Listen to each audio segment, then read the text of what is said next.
Francisco Villa, tras haber tenido en 1914 su mejor año de éxitos militares con victorias en Ojinaga, Torreón y sobre todo, la toma de Zacatecas que contribuye al derrocamiento de Victoriano Huerta, termina sufriendo en 1915 una serie de descalabros en el Bajío. En especial, las derrotas en Celaya y León, contra las fuerzas carrancistas al mando de Álvaro Obregón, dejando mermado su músculo militar. Venustiano Carranza parece consolidarse en el poder. A finales de septiembre de 1915, Villa parece solo controlar el estado de Chihuahua. Organiza una última gran expedición con su ejército regular ligeramente diezmado, pero aún potente, hacia Sonora. Durante la marcha, el 19 de octubre de 1915, el gobierno de Estados Unidos reconoce a Venustiano Carranza como presidente de México. Esto se traducirá, entre otras cosas, en que la compra de armas de los villistas en Estados Unidos será ilegal.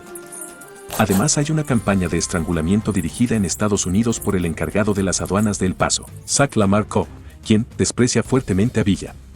Impedirá el paso de ganado villista desde Juárez, ciudad aún controlada por el villismo hasta finales de diciembre, para que los impuestos no fueran a dar a las arcas de la División del Norte. El 1 de noviembre, Villa se enfrenta al general Elías Calles en Agua Prieta, al norte del estado de Sonora. Ahí se dará cuenta que la situación en la que se encontraba es mucho peor, ya que los estadounidenses han dado permiso a los carrancistas para transportar tropas mexicanas plenamente armadas por el interior de los Estados Unidos. Esto les facilitará la defensa de Agua Prieta, donde las fuerzas carrancistas triunfan, asestando el último golpe a la División del Norte.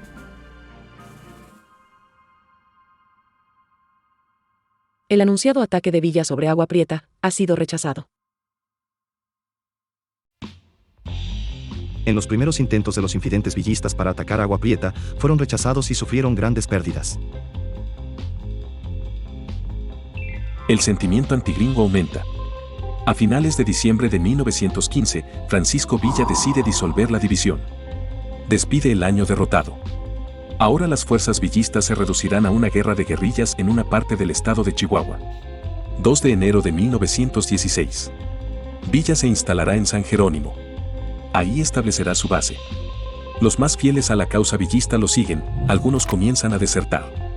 Dentro de las filas villistas se habla mucho sobre el enojo que tiene Pancho contra los yanquis, a los que etiqueta como el enemigo común de México, y habla de supuestos tratados secretos de Carranza con Wilson, el presidente de Estados Unidos.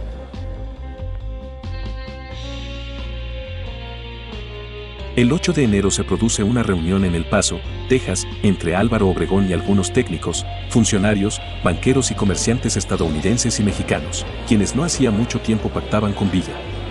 Ahora entablarán relaciones con el gobierno carrancista. Por si quedaban dudas, ahora queda claro que Villa no es bienvenido en Estados Unidos. Venustiano Carranza emite un decreto en Querétaro, el 14 de enero, declarando fuera de la ley a Villa y a algunos de sus generales. Es aún un misterio cuál será el siguiente movimiento de Villa.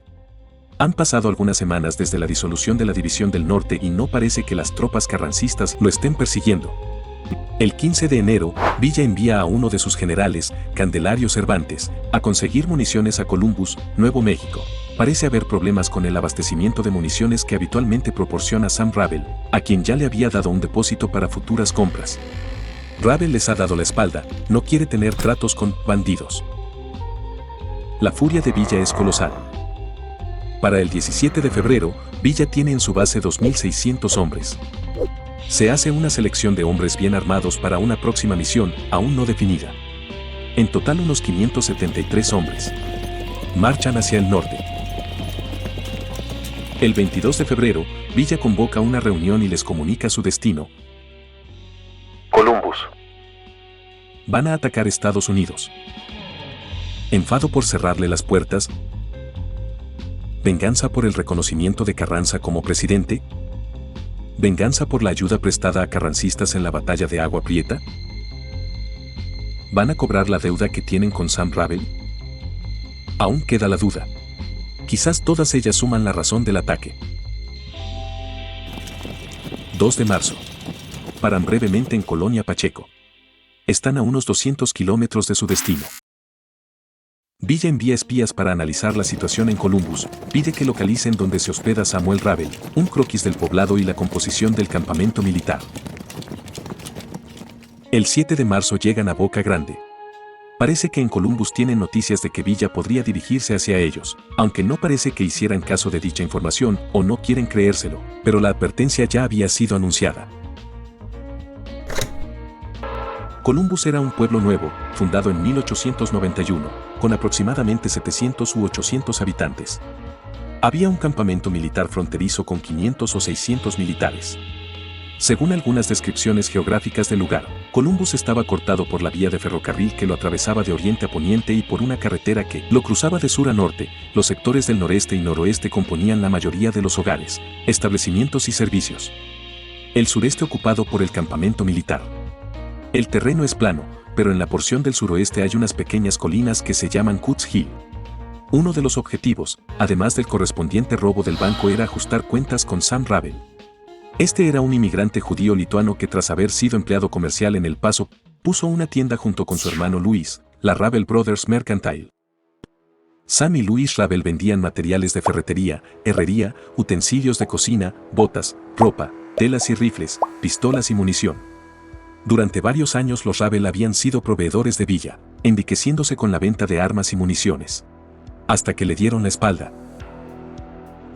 Pasada la medianoche del 9 de marzo, la columna invasora está a las puertas de Columbus.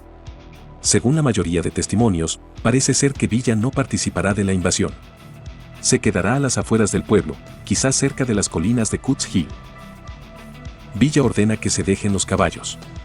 Avanzan sigilosamente. Entraron en dos columnas. Una dirigida por Francisco Beltrán y Martín López, que iba hacia el campamento militar. Y otra dirigida por Pablo López y Candelario Cervantes, que rodeaba para entrar al pueblo.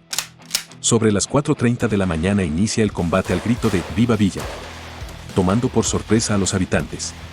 Solo algunos soldados y los cocineros eran los únicos que estaban despiertos en el campamento Furlo. Soldados y algunos pobladores armados comienzan a disparar desde sus casas. Algunos salen a combatir a los invasores. Se escuchan gritos, disparos, cristales rotos, impactos de balas. El grupo de Candelario avanza hacia el hotel comercial. Aparentemente ahí estaba la habitación de Ravel. Parece ser, según la respuesta de algunas mujeres al preguntarles por el paradero de Sam Ravel, que el lituano se encontraba en El Paso para una cita con el dentista. Encontrarán a uno de los hermanos Ravel, a Arthur, de 13 años, y lo obligan a que los conduzca a la tienda de Sam y Luis. Allí mismo estaba escondido bajo unos cueros el otro de los Ravel que andaban buscando, Luis, pero no logran descubrirlo. Candelario trata de abrir la caja fuerte de la tienda de Sam sin lograrlo. Mientras tanto, en el campamento militar los hombres de Beltrán y Martín López se topan contra una desorganizada pero eficaz resistencia de los cocineros y soldados, que tras llegar hasta donde estaban guardadas las ametralladoras, resistieron a los atacantes. Ahí es donde se produce el mayor número de muertos entre los soldados villistas y los estadounidenses. El grupo que fue hacia el banco no pudo abrir la caja fuerte y perdió mucho tiempo en el intento. Hacia las 7:30 de la mañana los atacantes se replegaron. Los heridos son cargados en caballos y cruzan hacia México. Villa se había vuelto un poco antes. El ataque durará alrededor de 3 horas. Se podían ver las llamas en Columbus tras la invasión, acompañando el amanecer del 9 de marzo de 1916. Las fuentes varían respecto al número de bajas. Aproximadamente cayeron en combate alrededor de 70 u 80 villistas. Por el lado estadounidense, 17 militares y 10 civiles. Tras la invasión a Columbus, vendrá la respuesta del gobierno estadounidense.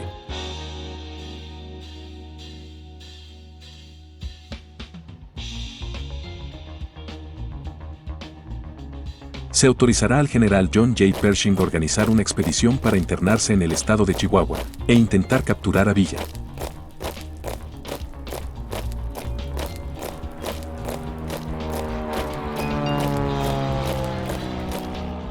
La búsqueda durará varios meses. Cerca de 10.000 unidades militares habrán participado a lo largo de la campaña. Villa jamás será localizado. Finalmente, debido a la diplomacia carrancista y la participación de Estados Unidos en la Primera Guerra Mundial, las tropas estadounidenses se retiran de territorio mexicano. fracasando en su intento de capturar al revolucionario duranguense. Pese a la adversidad, Villa resurgirá y seguirá incomodando a los gobiernos mexicano y estadounidense hasta llegar a un acuerdo y firmar su rendición en 1920.